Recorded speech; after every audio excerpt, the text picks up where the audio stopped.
que vous allez bien et que vous êtes en forme. Moi, je vous cache pas que je tourne, il est 8h40 du mat. Parce que oui, du coup, je dois me réhabituer à tourner tôt le matin, vu que l'après-midi, ça y est, on repart en phase été, donc c'est pas possible de tourner à 15h parce qu'il fait 50 millions de degrés. Donc il va y avoir un petit temps d'adaptation, j'ai la tête dans le cul quand je tourne, hein. Mais... Avec le matin et la fatigue vient également le petit regain d'énergie, puisque le matin, en général, je suis plutôt efficace. Et surtout très motivée. Aujourd'hui, on se retrouve pour un diapo fait par mes modos qui aiment me torturer. Nous avons un choix à faire. Aujourd'hui, c'est original versus adaptation. Est-ce que je préfère l'œuvre littéraire ou est-ce que je préfère l'adaptation qui en a été faite ? Adaptation, je suppose que du coup c'est cinéma, même s'il y a peut-être comédie musicale ou spectacle, mais de mémoire, j'ai pas vu beaucoup de spectacles de bouquins. À voir ce qu'ils m'ont trouvé. Tout est possible avec les modos de toute façon maintenant, hein, je me suis résignée. D'ailleurs, je leur fais 1000 bisous parce que sans eux, il n'y aurait pas ce type de vidéo. Enfin, je pourrais le faire, mais du coup, je serais spoilée, ce qui serait quand même dommage.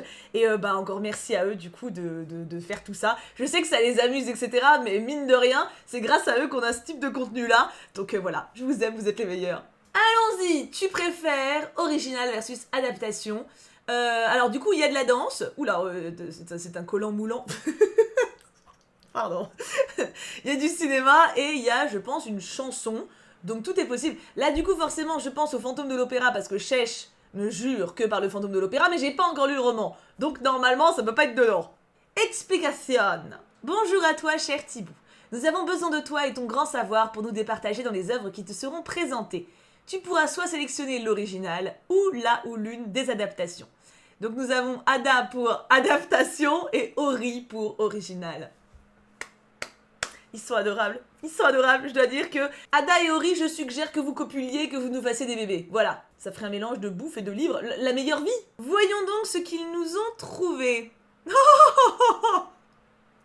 Les malheurs de Sophie, oh là là, oh ça va être dur. Alors, il y a le roman de la comtesse de Ségur, Les malheurs de Sophie. D'ailleurs, je répète parce que je le dis à chaque fois, mais parce qu'en général, on le sait pas assez, Les malheurs de Sophie, ce n'est qu'un tome 1. À la base, c'est une saga, parce que la comtesse de Ségur a écrit beaucoup de livres. Et Les malheurs de Sophie, du coup, c'est le tome 1. Après, il y a le tome 2, c'est Les petites filles modèles. Et le tome 3, c'est Les vacances. Voilà. Et il faut lire les 3 parce que le 3, c'est le meilleur tome de très loin. Du coup, alors, personnellement, le livre des malheurs de Sophie, ma maman me le lisait beaucoup quand j'étais enfant. Parce qu'en fait, c'est plein de petites histoires qui du coup se passent très bien à lire avant de dormir. Mais c'est surtout toutes les conneries qu'elle a faites en fait. Hein. Du coup, j'y suis pas plus attachée que ça en termes de contenu littéraire.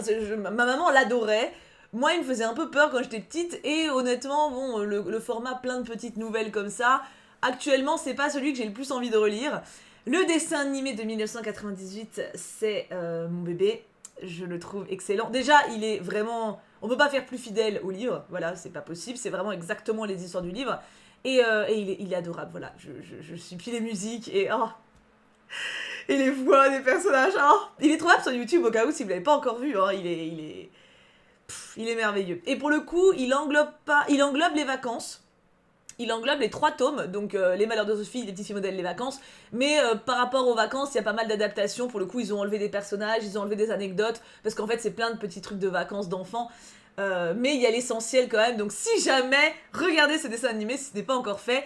Et alors, l'adaptation de 2016, je ne l'ai pas vue. Voilà, non mais ne me flagellez pas en place publique, je l'ai pas vue.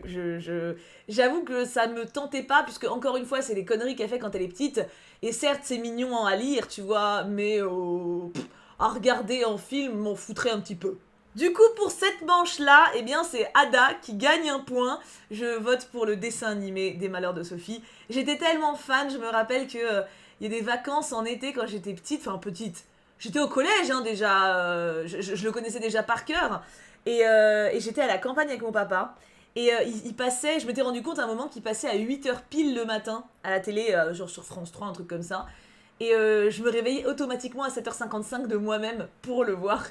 Sans réveil, rien, hein. Et du coup, j'allumais pour regarder mes épisodes du matin, voilà. Je me rappelle de cet été, c'était très soyeux.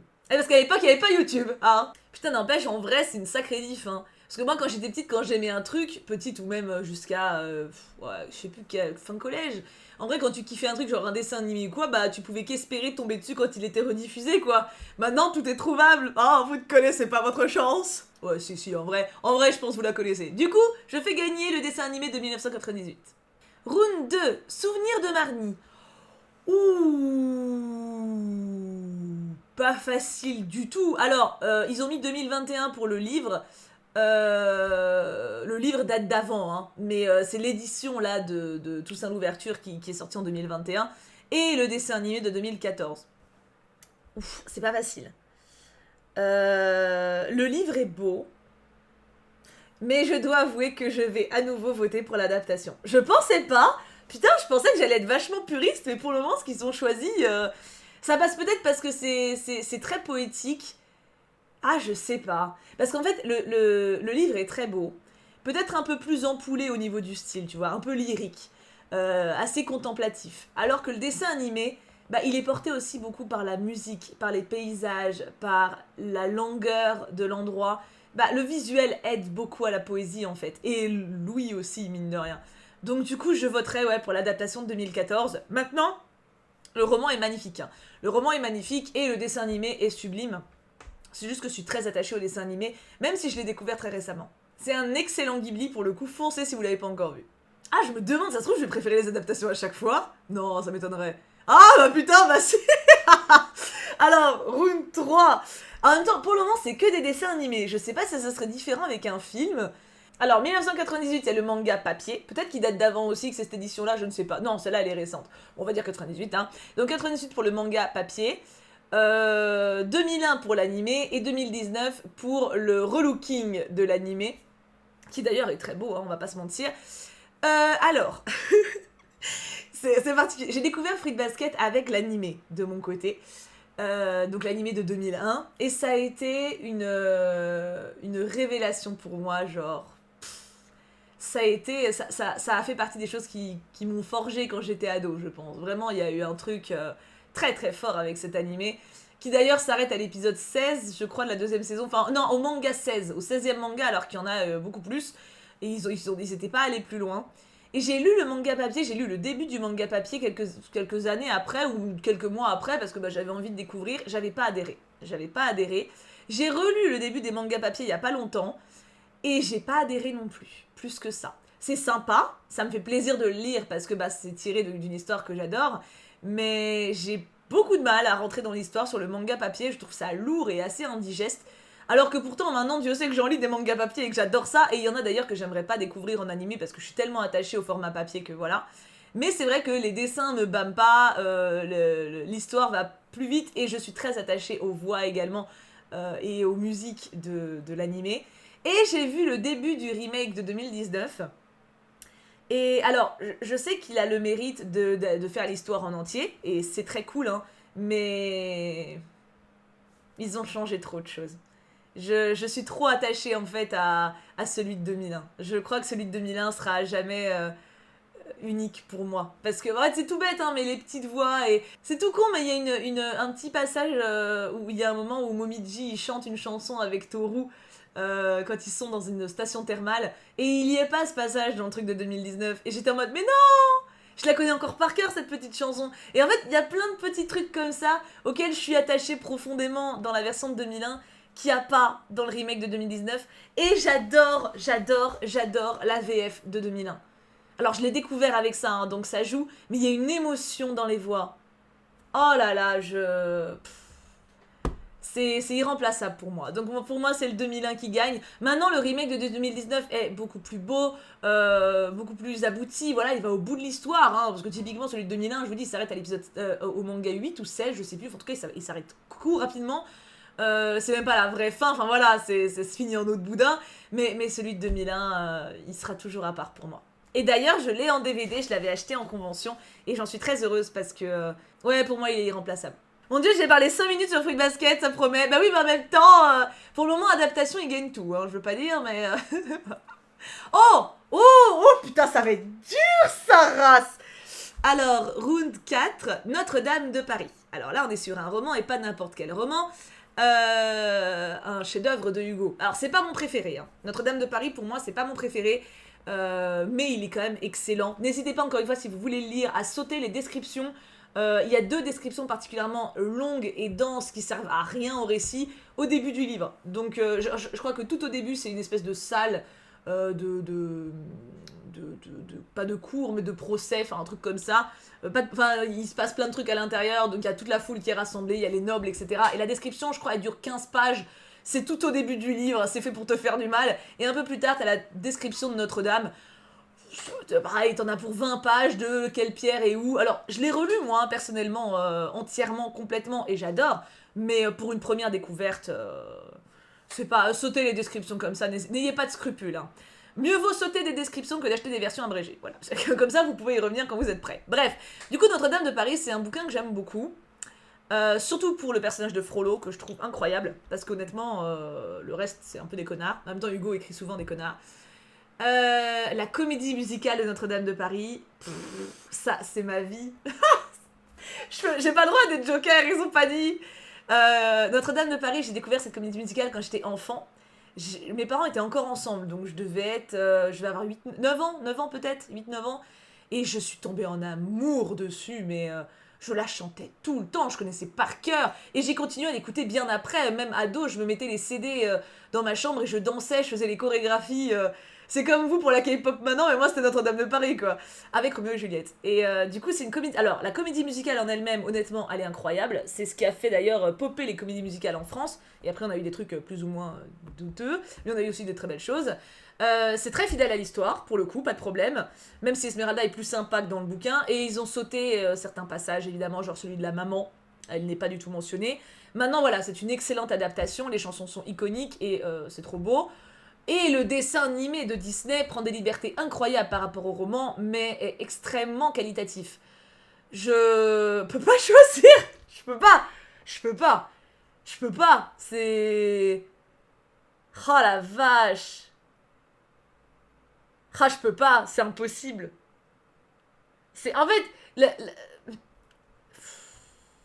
Bah, je serais obligée de choisir le roman.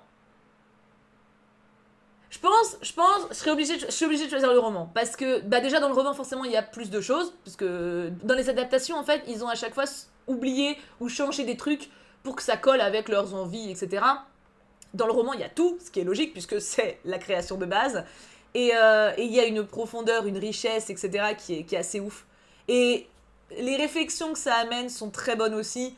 Je vais faire gagner le roman. Mais franchement...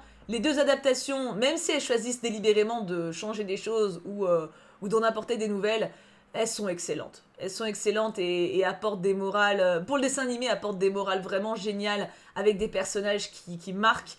Et pour la comédie musicale, bah, apportent des chansons incroyables, quoi. Voilà, Mais je fais gagner le roman, puisqu'il faut choisir.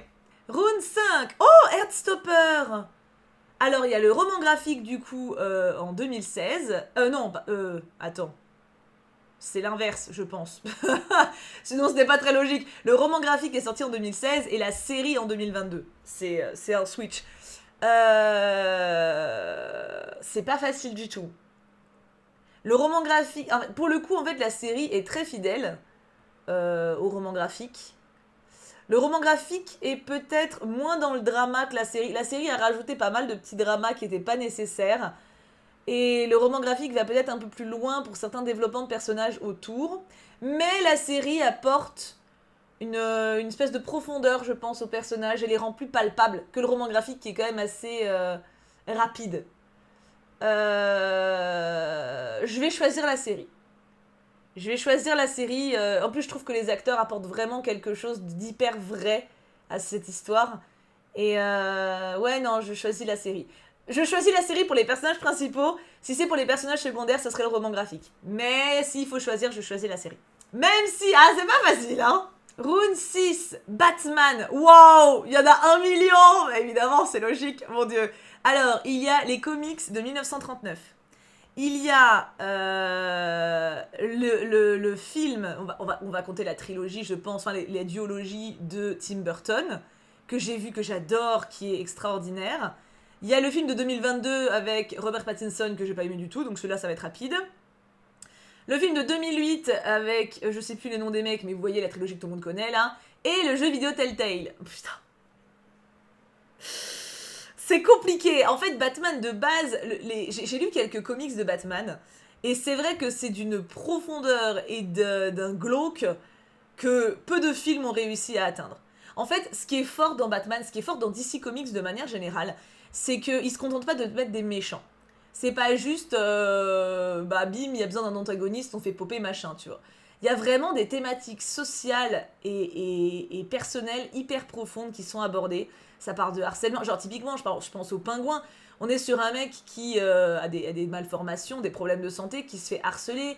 Il y a des problèmes vraiment sociaux en termes de gestion justement des droits des personnes qui sont abandonnées, etc. Mais en plus de ça, il y a toute la question du harcèlement, de la discrimination physique. Il y a cette envie d'être aimé et en même temps ça crée des névroses. Il y a des vrais profils psychiatriques dans Batman. Il y a des vrais problèmes psychiatriques, des vrais problèmes psychologiques et c'est assez ouf. Il y a très peu de films qui se sont alignés à ce niveau-là. En général, ça reste assez... il y a un méchant, un fou. Un méchant fou qui pop. Dans les comics, c'est pas des fous seulement, c'est des humains. Tu vois ce que je veux dire? C'est pas, voilà, c'est pas juste un mec qui pop. Le film de 92, enfin, là je vais parler du coup, c'est celui avec Catwoman et le Pingouin, même si celui avec le Joker est excellent aussi, avec Jack Nicholson. Le film de 92, il a une esthétique et un respect des caractères qui est assez ouf. Bon, le film de 2022 pour moi est à oublier, ne serait-ce que le traitement de Catwoman à l'intérieur que je trouve catastrophique. Le film de 2008, la saga de 2008, je l'ai trouvé sympa, mais elle est vraiment super-héros à fond. Le jeu vidéo de Telltale, alors je sais plus si c'est celui-là que j'ai fait, mais j'en ai fait un qui était incroyable en termes de richesse, de profondeur de personnages. C'était assez ouf. J'ai le let's play d'ailleurs sur ma chaîne secondaire, si jamais ça vous intéresse, sur Tiboutou. Il y a le let's play que j'avais fait en stream. C'était un très très bon jeu au niveau de la psychologie des personnages.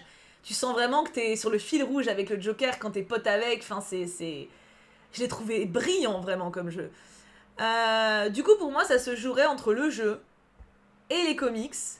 Mais je vais choisir les comics. On part sur du coup Ori qui gagne.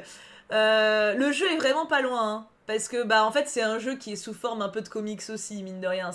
Le jeu Telltale, c'est des jeux, enfin c'est des images, tu choisis, ça a un format comics en fait, hein, comme Wolf Among Us qu'on avait fait d'ailleurs, qui est aussi un comics de base qui est excellent d'ailleurs.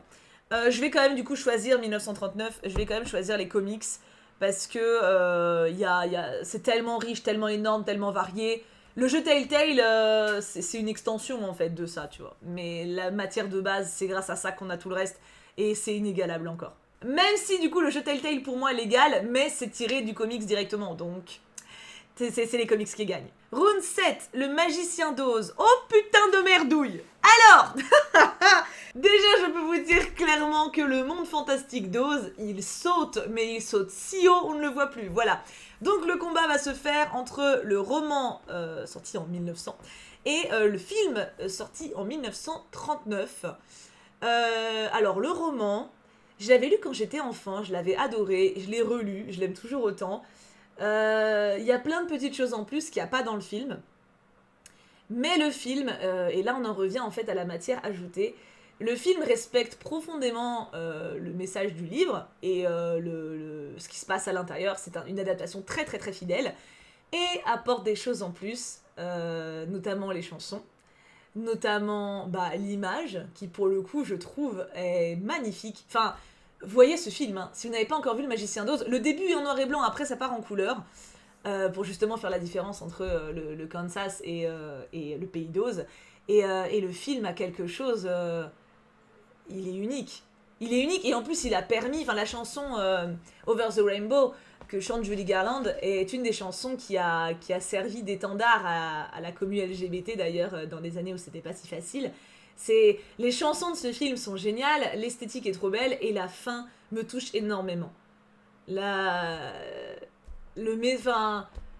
Ouais, la fin est très belle. Je fais gagner le film. Le roman est excellent, mais le film, voilà, le film embrasse pleinement. Bah, un peu comme Les Malheurs de Sophie, en fait. Hein. J'ai l'impression que c'est des adaptations qui sont extrêmement fidèles, qui aiment le roman. On voit que ça a été fait par des gens qui aimaient le produit de base, mais ils ont réussi à le sublimer, je trouve, avec les musiques, avec les illustrations qu'ils proposent, et avec, bah, ouais, tout, quoi, avec l'œuvre cinématographique en général. Le film gagne donc. Et si vous ne l'avez pas encore vu, je vous le reconseille. Le round 8, réponse. Oh, oh. Alors, nous avons le dessin animé Disney, le dessin animé Barbie et le conte, qui est de Grimm, je crois, de base, enfin, qu'ils ont réécrit en général. Putain, j'ai cru que le popcorn, il saignait. J'ai cru qu'elle fait pisser le sang. En plus, avec sa tête, genre... Oh. D'ailleurs, je l'ai pas dit, mais depuis tout à l'heure, les petites adaptations mises en scène des popcorn et les livres sont incroyables. Hein. Alors, pour le coup, le conte de réponse est pas folichon. Hein. C'est pas ouf, même si c'est un des rares à prôner un amour qui va un peu plus loin que juste elle est belle et je l'embrasse, tu vois. Donc, il faut rendre à César ce qui est à César. Mais non, le conte, je suis pas une grande fan. Le dessin animé de réponse de 2002, je l'ai revu il y a pas très longtemps avec le Cux en plus. Alors, c'est sympa, j'aime beaucoup les musiques. Mais c'est pas le meilleur Barbie déjà, et puis c'est pas la meilleure adaptation non plus. Hein. Le coup des les dragons, c'est un peu en trop, le lapin chelou là, non, c'est pas foufou. Par contre, le dessin animé Disney est excellent. Ça va être le dessin animé qui gagne une fois encore. Décidément, les œuvres originales, elles ont du mal. Hein. Il y a un peu que Hugo qui s'en sort. Et encore, c'était pas, il a pas gagné haut la main. Hein. Bon, ma réponse était facile.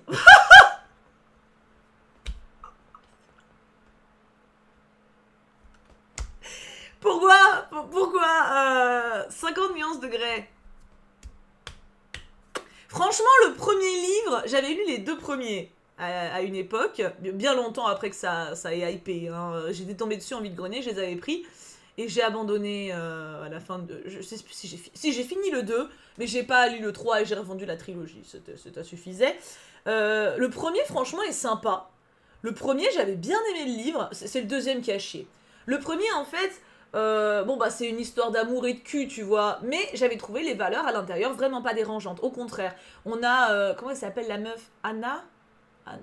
Bon, la meuf, elle est moderne, elle est fun, elle se laisse pas faire, et Christian, tu sens qu'il est névrosé, mais qu'il travaille sur ses problèmes et qu'il avance là-dessus. Donc en fait, le livre en lui-même, le synopsis c'est pas fou, hein, mais moi ça m'a pas choqué. Vraiment, le premier, j'avais passé un bon moment. Le 2, par contre, est une catastrophe. Le 2, vraiment, c'est pour gagner du pognon, et c'est mal écrit. C'est vraiment mal écrit, et on est sur des schémas toxiques qui se mettent en place, qui ne sont pas dans le 1.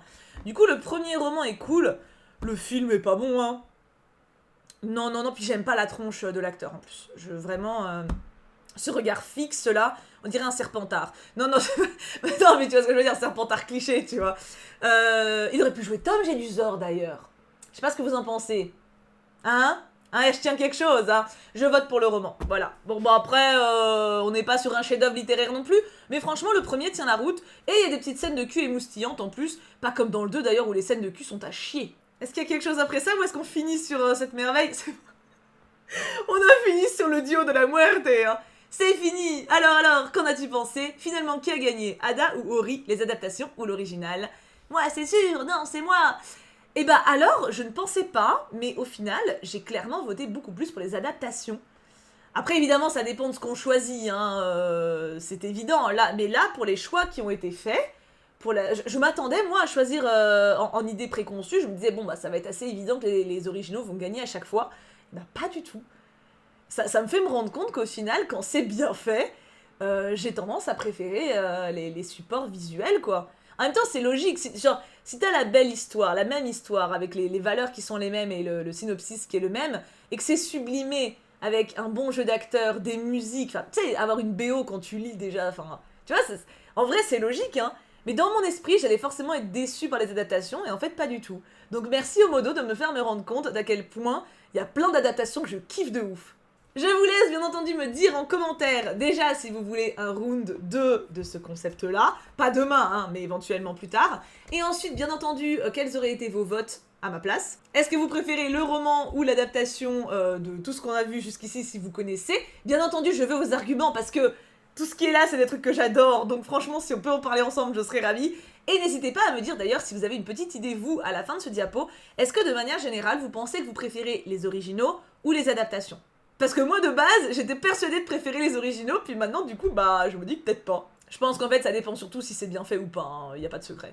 Je vous laisse donc là, je vous fais 1000 bisous, j'ai vraiment trop hâte de lire vos commentaires. Encore merci au modo, j'ai passé un super moment, je pourrais faire ça toute ma vie, hein. Vraiment, regarder des diapos et réfléchir à des thématiques en me posant des questions existentielles, c'est un petit peu, ouais, c'est un petit peu un kiff, hein. Mouah, bisous tout plein et à très très vite.